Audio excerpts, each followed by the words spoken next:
agreed, but which is supposed to be in place in barely 3 weeks' time. This needs to be done. It needs to be done today, otherwise businesses will struggle dreadfully on his watch. Well, I'd say to the honourable gentleman that there's been a major public information campaign running for businesses and citizens, telling them exactly what they need to do. And we've always been clear, whether it's deal or no deal, there are steps that have to be taken when the transition period comes to an end. We're not going to delay the end of the transition period, because it's only by sticking to that date people can prepare responsibly, and it's also holds the, if you like, the EU's feet to the fire in getting a deal. So we've been clear what the measures they need to take. They need to look at the UK government website, and they can see very clear what preparations they need to make for the end of this month. Tamanjeet Singh Desi. Number 21, please, Mr. Speaker. Thank you, Mr. Speaker. With permission, Mr. Speaker, I will answer questions. Sorry, that's not. I'm not going to answer questions 1 and 2 again. Questions 21 and 22 together. An effective response to COVID-19 does indeed need to be a coordinated response across the whole United Kingdom and informs every aspect of the UK Government's response. For instance, on 24 November, the UK Government and the 3 devolved administrations published a joint statement on UK-wide arrangements for the festive season, and we are currently working with the devolved administrations on the deployment of vaccines and community testing across the UK. Tamanjeet Singh Desi. Mr. Speaker, last month an opinion poll revealed that 68% of Scots want the Scottish and UK governments to work more closely together. So, Minister, why is it that, despite that the Scottish and UK governments are not able to work in a coordinated manner? Why are we constantly seeing mixed messages and infighting? Well, it's not for me. I would guess. I would state that what mixed messages you might see in the press or from political parties, for example. But it is the case that the UK governments and all assemblies across the whole UK do work together on a coordinated basis to deliver not just what's been delivered up to now, but the excellent news yesterday of the first vaccines being provided across the whole UK, not in one part of the UK or another, but across the UK on the same day. Vaccines are an excellent example of that cooperation between the UK government and the devolved administrations. The UK government is procuring vaccines on behalf of the UK as a whole. The prioritisation of the vaccines is a devolved matter. But I am just going to go to the next question. I've got Andrew Gwynn waiting in Greater Manchester. Andrew Gwynn. Thank you, Mr. Speaker. The news of the vaccine's approval is incredibly encouraging, but we now face the greatest organisational challenge, perhaps since the Second World War, in distributing it to all who want and need it across the 4 UK nations. Given the botched rollout of the flu vaccine in Scotland this year, how's he going to make sure that Scottish ministers are able to get the delivery of the COVID vaccine right? Minister. Thank you, Mr. Speaker, and conscious of time, very brief answer to that. The local deployment of the vaccines is indeed a devolved matter, but the Ministry of Defence ministers have made military planners available to the Scottish Government to facilitate the complex task of mass deployment. Thank you. We're now going to head over to questions to the Prime Minister, in which I now call the Prime Minister to answer questions from Sir Edward Lee.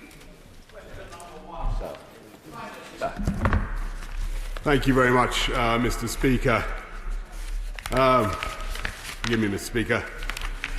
I visited yesterday Guy's and St Thomas Hospital to see the first clinically approved vaccine being given to people in London, as it is now across this country. This is a fantastic moment for all of us in this House, and I know that everybody will want to join me in thanking the NHS, the Vaccine Task Force, the scientists, all the volunteers who've made this possible. Mr. Speaker, this morning I had meetings with ministerial colleagues and others. In addition to my duties in this House, I shall have further such meetings later today. Excellent. Sir Edward Lee.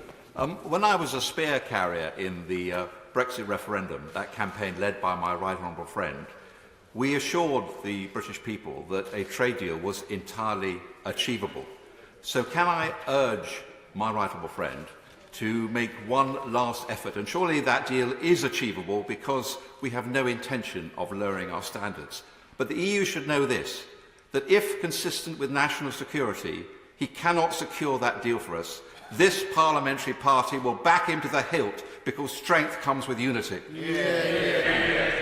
Well, I thank my right honourable friend, and he's entirely right that a good deal is still there to be done, and I look forward to discussing it with Commissioner von der Leyen tonight. But I must tell the House that our friends in the EU are currently insisting that if they pass a new law in the future with which we in this country do not comply or don't follow suit, then they want the automatic right, Mr. Speaker, to punish us and to retaliate. And secondly, they're saying that the UK should be the only country in the world not to have sovereign control over its fishing waters. And I don't believe, Mr. Speaker, that those are terms that any Prime Minister of this country should accept.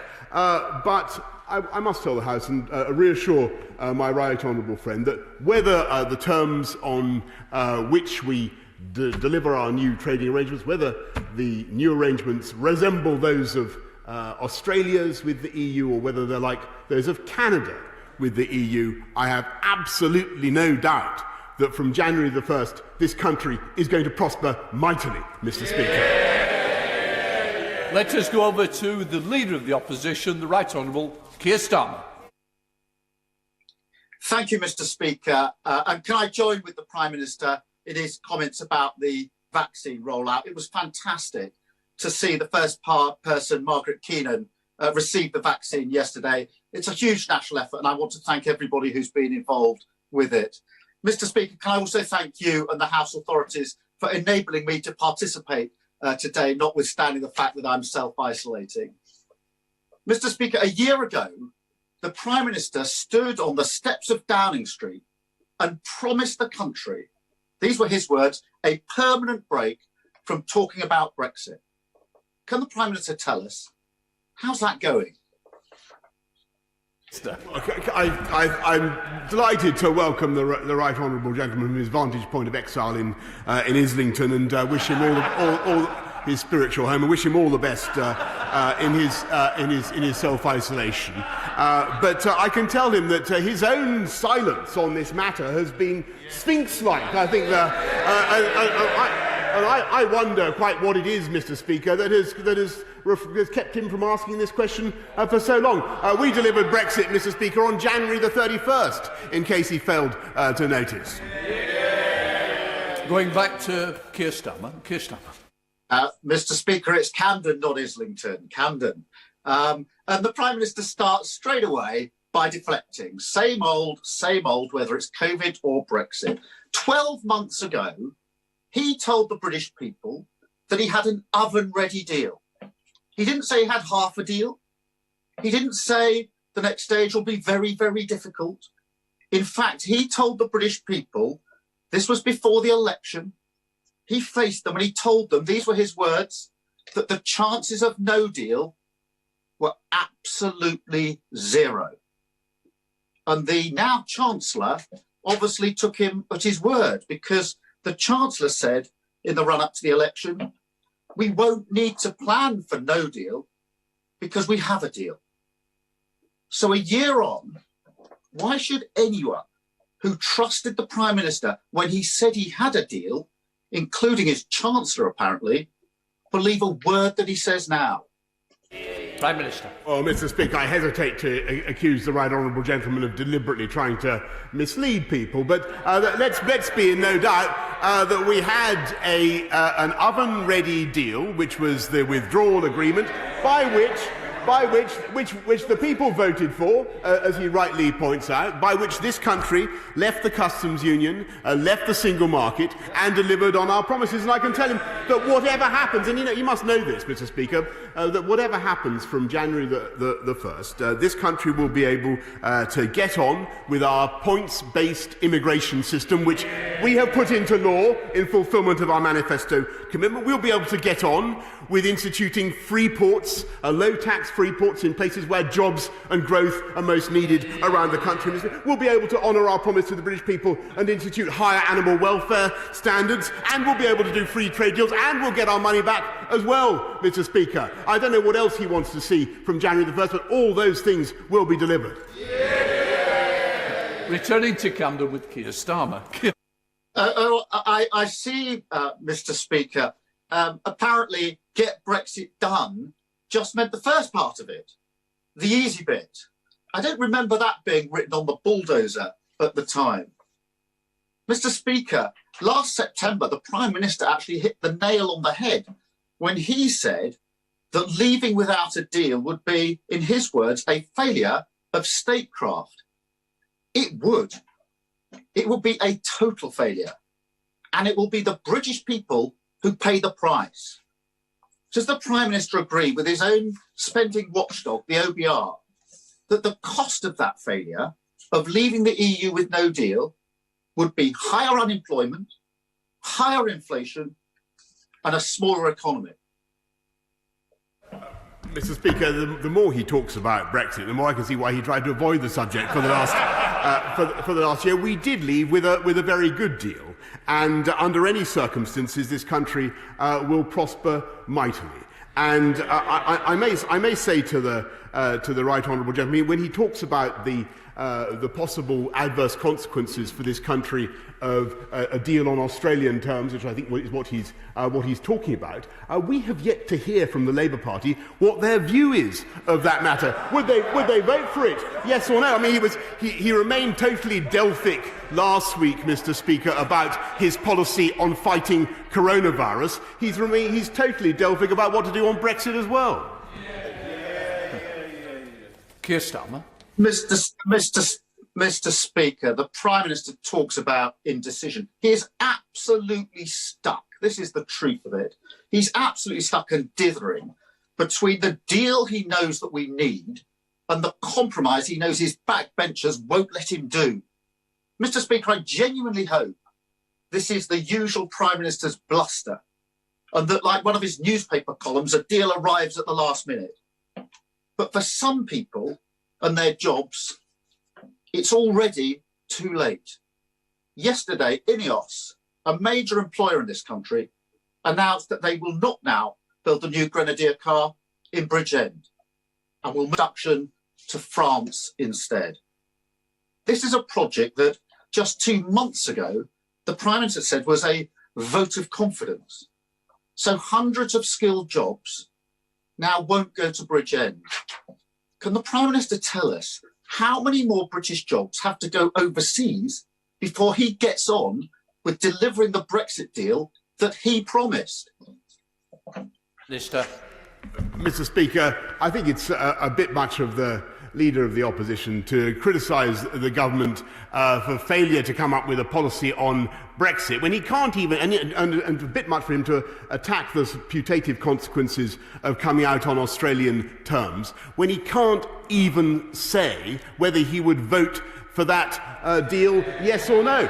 If he can't say whether he would vote for our deal, yes or no, then he can't. Then I'm afraid, Mr. Speaker, he simply cannot attack the government's policy until he is able to come up with a position of his own, Mr. Speaker, wrap a towel round his head, decide what he actually thinks. I find it very difficult to take his criticisms seriously, but what I can say is that this country will be ready for whether we have a Canadian or an Australian solution, and there will be jobs created in this country throughout the whole of the UK, not just in spite of Brexit, but because of Brexit, because this country is going to become a magnet for overseas investment. Indeed, it already is and will remain so.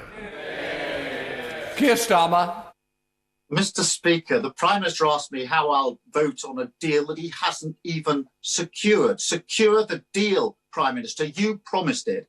And I can say this, Mr. Speaker, if there is a deal, and I hope there's a deal, then my party will vote in the national interest, not on party political lines, as he is doing. Mr. Speaker, this is about leadership. The Prime Minister has done 15 U-turns. He's had 5 different plans on Brexit or on COVID. And last week, 53 of his own MPs voted against it. So if I were him, I wouldn't talk about leadership. The Prime Minister hasn't always wanted to listen to business. We know what his message to business is, but he should listen to them. Let me quote the CBI. They say the message for business is this: get a deal quickly. Then there's the National Farmers Union. Time is running out, they say. It's very hard to get the final preparations. These are the people the Prime Minister should be listening to, not his backbenchers. And on the question of preparation, the government knew months ago that it needed 50,000 customs agents trained and ready to go from the 1st of January, deal or no deal. So can the Prime Minister tell the House how many of the 50,000 agents will be in place on the 1st of January? That's 23 days' time. Minister. Well, Mr. Speaker, it's wonderful to get the end of that question. I can tell him that we've invested £1 billion already in getting this country ready for whatever the trading relationship is that we have on January the 1st, and 84 million into supporting customs agents across the UK, 200 million into supporting our ports, and they're doing an amazing. And I want to thank business for the incredible job they're doing of getting ready. We've all got to get ready, because under any view there is going to be change from January the 1st. There will be a change in the way we do business. There will be more opportunities for this country around the world. And I'm delighted by what I take as the increasing signalling I'm getting from Camden. I apologise, Mr. Speaker, for the message from Camden seems to be that actually, given the choice, the right honourable gentleman would vote for a deal rather than not. Did you get that impression? I think I did. Hopefully we could have the final question a little shorter. Keir Starmer. Mr. Speaker, I take it that the answer is the Prime Minister has no idea whether the 50,000 customs agents will be in place on the 1st of January. He either doesn't know or he doesn't care. Mr. Speaker, the Prime Minister said he had a deal. He didn't. He said he would protect jobs. He didn't. He said he'd prepare for any outcome. He hasn't. And whatever may happen in the next few days, there's no doubting that his incompetence has held Britain back. So will he end this charade, end the uncertainty, get the deal that he promised, and allow the country to move on? Minister. Mr. Speaker, I want to thank the right honourable gentleman for his final baffling question. Last week, he as I say, Sphinx-like, avoided any pronouncement on how this country was going to fight COVID. He refused to support the measures that we have put in place. This week, he remains deafeningly silent on what he really thinks about a Brexit deal. While he puts a cold towel round his head, Mr. Speaker, lost in thought, tries to work out what his position is, we are getting on to order. Mr. Bryant. Mr. Bryant. I suggest the whip goes and has a word with him. We're not having that disgraceful behaviour. Prime Minister. Mr. Speaker, I think you should summon him back. He seems to have vanished. But while the right honourable gentleman tries to work out what his position is, we're getting on with the work of government. And it's as he says, it's a year since his People's Government was elected, and I'm very proud that we're delivering on the people's priorities. 6,000 of the 20,000 police officers, Mr. Speaker, 14,800 of the 50,000 nurses already, and we're getting on with building every one of the 40 hospitals, in fact 48 hospitals, that we're going to deliver, along with the biggest programme of infrastructure investment in this country for a century, uniting and levelling up across the whole of the UK. And whether the outcome is Canada or whether it's Australia, Mr. Speaker, we will be taking back control. And we have already taken back control of our money, our borders and our laws, and we will seize all the opportunities that Brexit brings.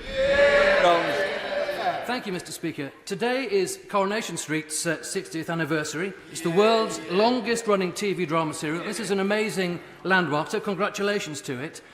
But sometimes it feels we've been discussing infrastructure in the north almost as long. However, we've had the Oakview report recommending The government committed to HS2 and its full Y-shaped network serving both sides of the Pennines. We've had the positive decision to proceed with it. So as the plans for the eastern leg of HS2 Phase 2B are developed, will my right honourable friend consider starting construction from the north? That will be good for jobs in the north, connectivity with the East Midlands, and all of which, of course, drive my right honourable friend's levelling up agenda. My honourable friend is a big expert in this field and a great campaigner for transport, and he's right about the massive impact that these programmes can have on jobs. And he said, I'm sorry, Mr. Bryant, I think we need this conversation later. Fine, Prime Minister. Yes, well, I was saying, Mr. Speaker, that my honourable friend is completely right about the power of great infrastructure projects to deliver jobs, and that's why we're getting on both with the eastern leg of HS2 and with Northern Powerhouse Rail. And what I've asked the National Infrastructure Commission and Network Rail to look at is how those two projects can best be integrated to boost the economy of the whole of the north of the country. Let's head up to Scotland to the leader of the SNP, Ian Blackford. Ian Blackford. Thank you, Mr. Speaker. Yesterday, by this government's own admission, it was confirmed that Northern Ireland is getting the best of both worlds, access to the EU single market and customs union. This is great news for businesses in Northern Ireland, but it leaves Scotland, who also voted to remain, dealing with the hardest of Brexits. What is good for Northern Ireland, Mr. Speaker, is surely good enough for Scotland. Why is Scotland being shafted by this double dealing? Can the Prime Minister explain to Scottish businesses why this is fair? Prime Minister. Mr. Speaker, in common with the whole of the rest of the United Kingdom, Scotland will benefit from the substantial access of devolved powers for Scotland, and will benefit from the regaining of money, borders and laws. And as I never tire of telling my friend, the gentleman opposite, in spite of all his jeering, Mr. Speaker, Scotland will take back control of colossal quantities of fish, which I think is something that the people of Scotland deserve to be able to exploit for the advantage of those communities. Ian Blackford, second question. Mr. Speaker, the Prime Minister can spin all he likes, but everyone can now see the total contempt this UK government holds for Scottish interests. Northern Ireland gets the single market and customs union. We get nothing.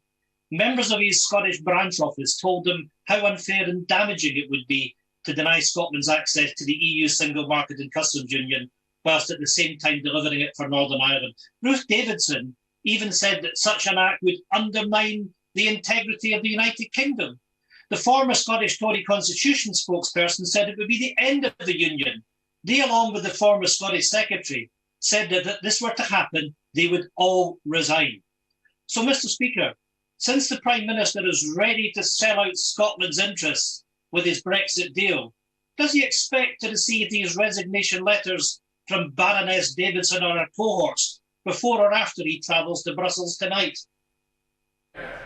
Well, I think, Mr. Speaker, the only reasonable answer to that question is I think it's highly unlikely that those letters will arrive. And I think he does gross injustice to Scotland, to the future of Scotland, which will be assured within the single market of the United Kingdom. And I believe, in spite of the slight negativity I detect from him, I believe Scotland, as long with the rest of the UK, will benefit from a very strong trading relationship with our friends and partners across the Channel, whatever the circumstances, whatever the terms we reach tonight.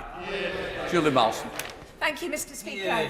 I am supporting Turn on the Subtitles, a campaign being led by my Bishop Stortford constituent, Henry Warren.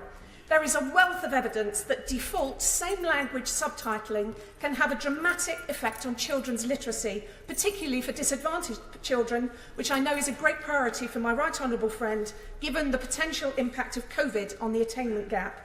Will the Prime Minister support a government consultation to turn on the subtitles to really explore this potentially transformative opportunity? Prime Minister. Mr. Speaker, I'm sure I speak for many honourable members when I say I'm a massive supporter of subtitles myself, particularly with some of these crime dramas from America. I know that, and I think her campaign is excellent, and I can tell her that all the departments that have a stake in this will be working with her to see what we can do to take the matter further. Let's head down to Brighton Pavilion with Caroline Lucas. Caroline Lucas. Thank you very much, Mr. Speaker. Last week, we learnt that UK Export Finance has been approached to back the East African crude oil pipeline. This is a climate catastrophe that will produce emissions equivalent to all of the UK's annual flights. Not only that, but a recent PQ response to me confirmed that UKEF has 6 more fossil fuel projects under consideration. So ahead of the Climate Ambition Summit this weekend, how can the Prime Minister claim any climate credibility whilst ploughing public money into dirty fossil fuel projects overseas? Are these the actions of a rogue, out-of-control government department? Or worse, does the Prime Minister actually approve of them?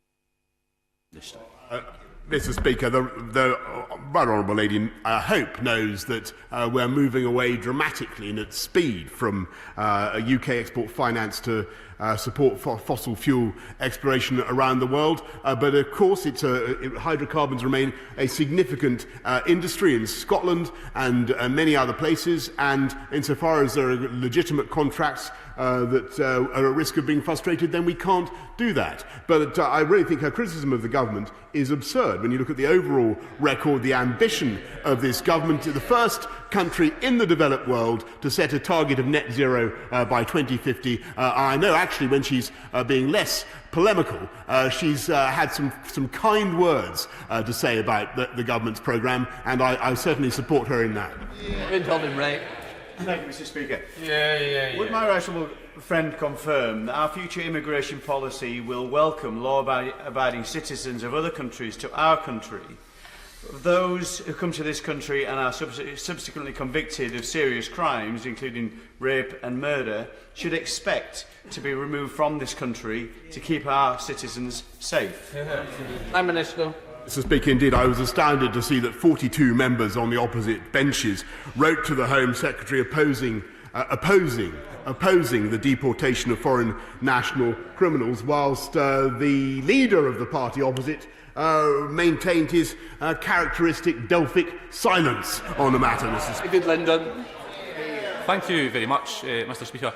Why does the Prime Minister think we've now seen 15 consecutive polls showing majority support for Scottish independence?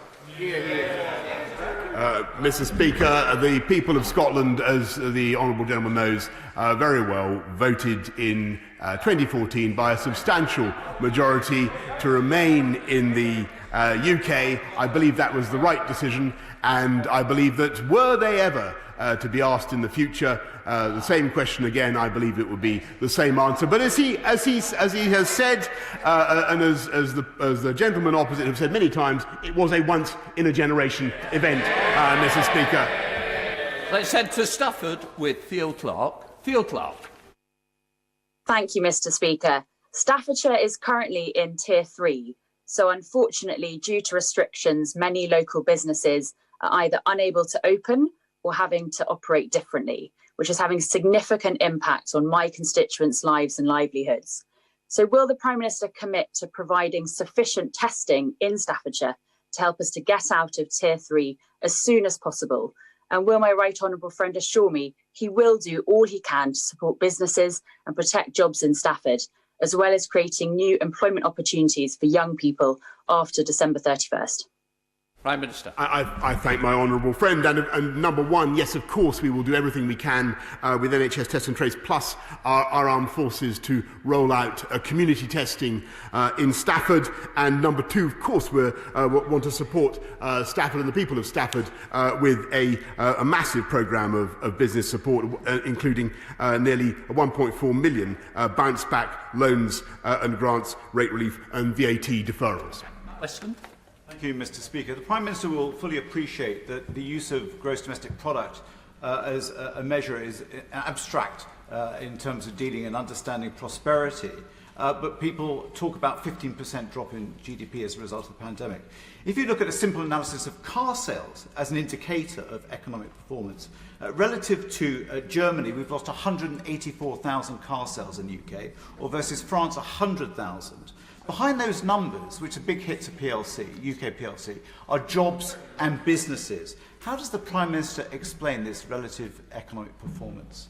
Prime Minister. Mr. Speaker, the government of this country has done everything we can to support business and support our lives and livelihoods throughout this pandemic, and it remains the case with more than 260 billion pounds of support, and it remains the case as he mentions France and Germany. He should know, Mr. Speaker, that unemployment, in spite of all the difficulties this country has faced, unemployment remains lower in this country than France, than Italy, than Spain, and the United States. So, yes, it's tough, but we're going to get through it, and we're going to get through it together.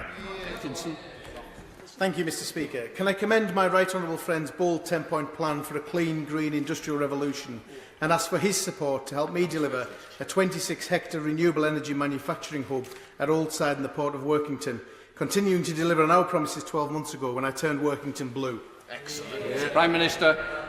Well, I thank my honourable friend and I congratulate him on his achievement and on his anniversary, Mr. Speaker. What we're looking very seriously. The Department of BEIS is looking at the programme, the project that he mentions, and I know that the department is going to be assessing that application very carefully, and will keep him informed. Let's head up to Scotland with Pete Wishart. Pete Wishart. And thank you, Mr. Speaker. The Prime Minister didn't quite answer my honourable friend from Glasgow East on why support for independence is so high. So maybe I can tempt him with a couple of reasons. Firstly, the leadership of the First Minister, which the Scots contrast with him. Then there's his crazy, chaotic Brexit, a Brexit that Scotland didn't vote for. But it's also down to him personally. He is probably the biggest single recruiting sergeant that we have. And for that, we mightily thank him. So can I ask him, on behalf of all of us who want to see an independent Scotland, could you please take a bow and accept our many thanks? Prime Minister. Mr. Speaker, I'm delighted to accept the thanks of the honourable gentleman. But I may say that I think it's really thanks to him and to the Scottish Nationalist Party that we've been able to keep our wonderful United Kingdom together, because it's the sheer incoherence of their position, their refusal to address the tough questions of what breaking up the UK really means, the impacts on our budgets, on our economy, the impacts on Scotland, the impacts on our whole country. It's their manifest inability to explain what they actually mean, Mr. Speaker, that meant the people of this country Scotland voted in 2014 to remain part of the UK. They're right then, and they'll be right in the future to stay. Let's head up to Harrow with Bob Blackman. Bob Blackman.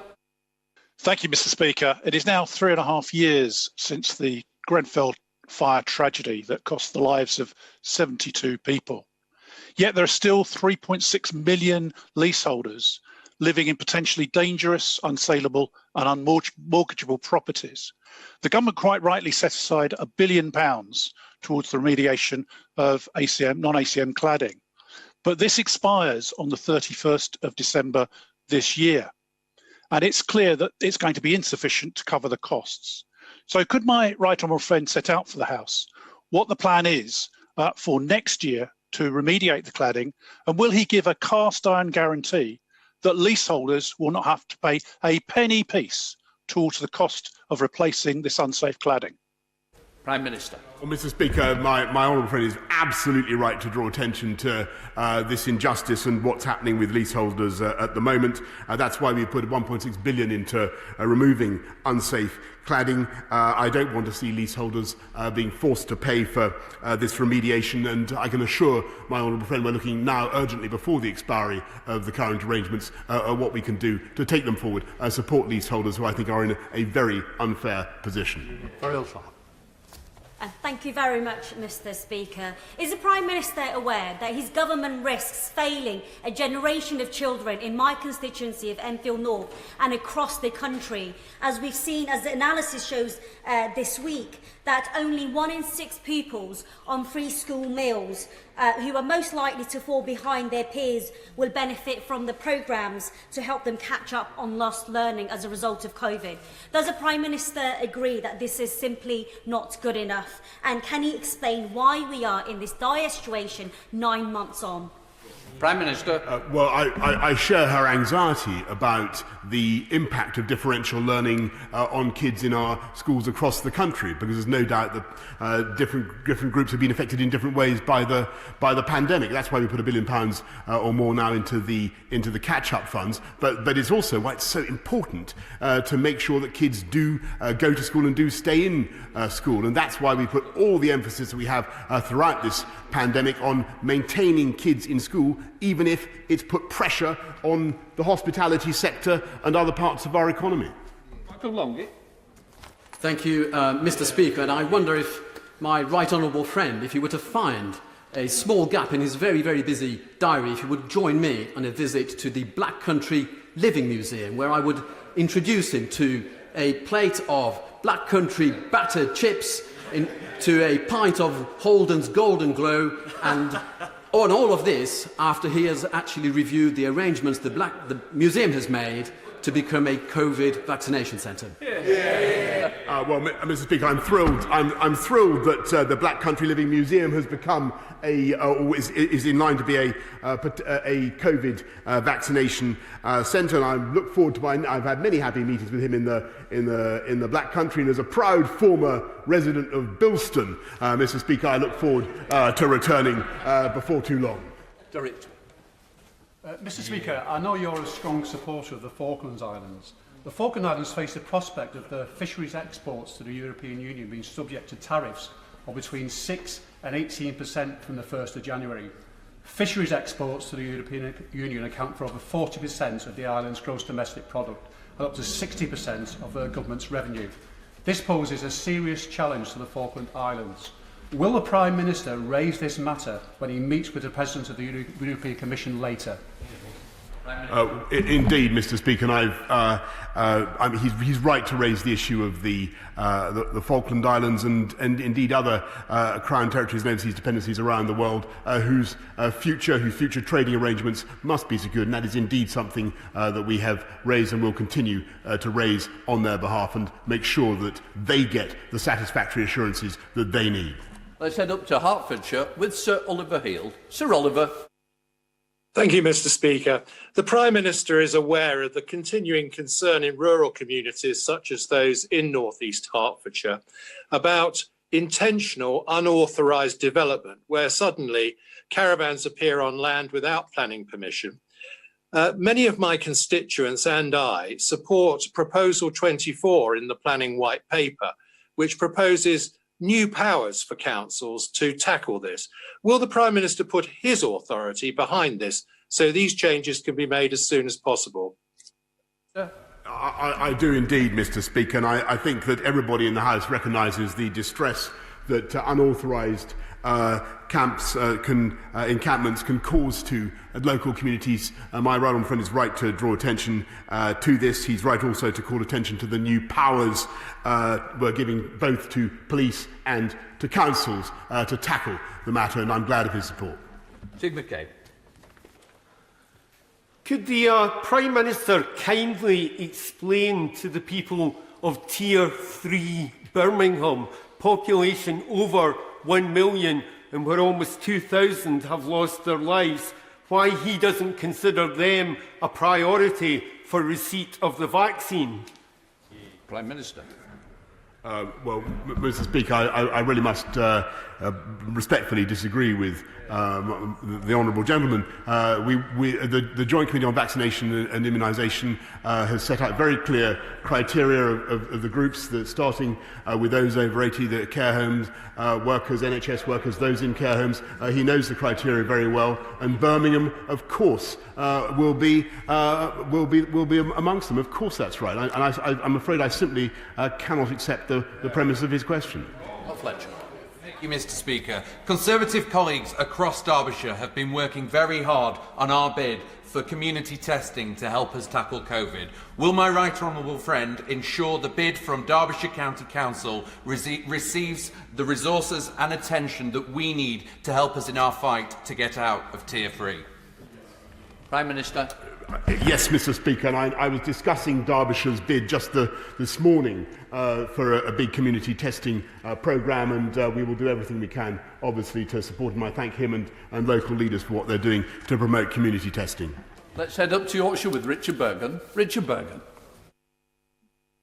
Mr. Speaker, real terms pay cuts for millions of public sector workers, an insulting 37p increase in benefits levels, and broken promises on minimum wage increases show the Prime Minister wants to pay for this crisis on the backs of the working class. Wouldn't it be fairer to impose a windfall tax on the wealth of the super rich and on those who've made super profits out of the COVID crisis, including those who've won contracts because of their links to top Tories? Prime Minister.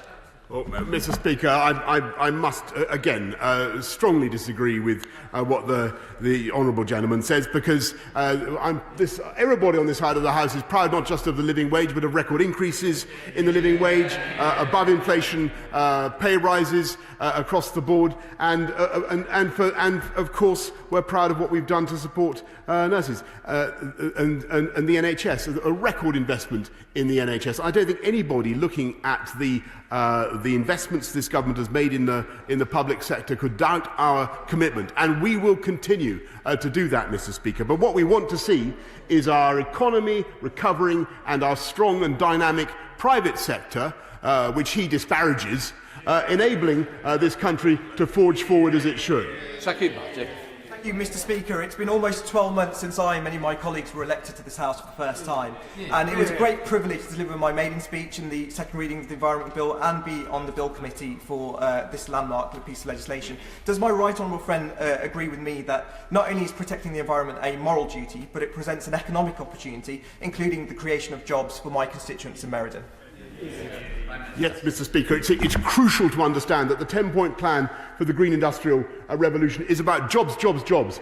This plan, whether it's retrofitting homes or making wind turbines, Mr. Speaker, will generate 250,000 jobs across this country in just the first few years. Thank you very much. Mr. Speaker, many constituents, especially those emanating from the Punjab and other parts of India, and I were horrified to see footage of water cannon, tear gas and brute force being used against peacefully protesting farmers. However, it was heartwarming to see those very farmers feeding those forces who had been ordered to beat or suppress them. What indomitable spirit, and it takes a special kind of people to do that. So will the Prime Minister convey to the Indian Prime Minister our heartfelt anxieties, our hopes for a speedy resolution to the current deadlock, and does he agree that everyone has a fundamental right to peaceful protest? Prime Minister. Of course, Mr. Speaker, and our views, the right honourable gentleman knows, as the honourable gentleman knows is of course that we have serious concerns about what is happening between India and Pakistan, but these are preeminently matters for those two governments to settle, and I know that he appreciates that point. James Wilde. Thank you, Mr. Speaker. The Queen Elizabeth Hospital in Kings Lynn is at the heart of our local community, but it's in need of urgent modernisation, with cracks in the concrete roof, most recently leading to the closure of the physiotherapy gym. So with his enthusiasm for building hospitals, can my right honourable friend offer the people of West Norfolk hope and back our bid and build our future hospital? Prime Minister. Well, Mr. Speaker, I want to thank my honourable friend for his campaign and everything he does for his constituents. What I can tell him is that the bid process for the remaining 8 hospitals is currently being designed. That's the 8 of the on top of the 40, and the DHSC is working with a variety of trusts, including Queen Elizabeth Hospital, Kings Lynn, NHS Trust, as this work continues. Can I just gently say to the Prime Minister, next week it will be the final one before Christmas of PMQs. Would he update the House on the leak inquiry? It will be helpful. Thank you, Prime Minister. In order to allow the safe exit for honourable members participating in this item of business and the safe arrival of those participating in the next, I'm suspending the House for 3 minutes. Order.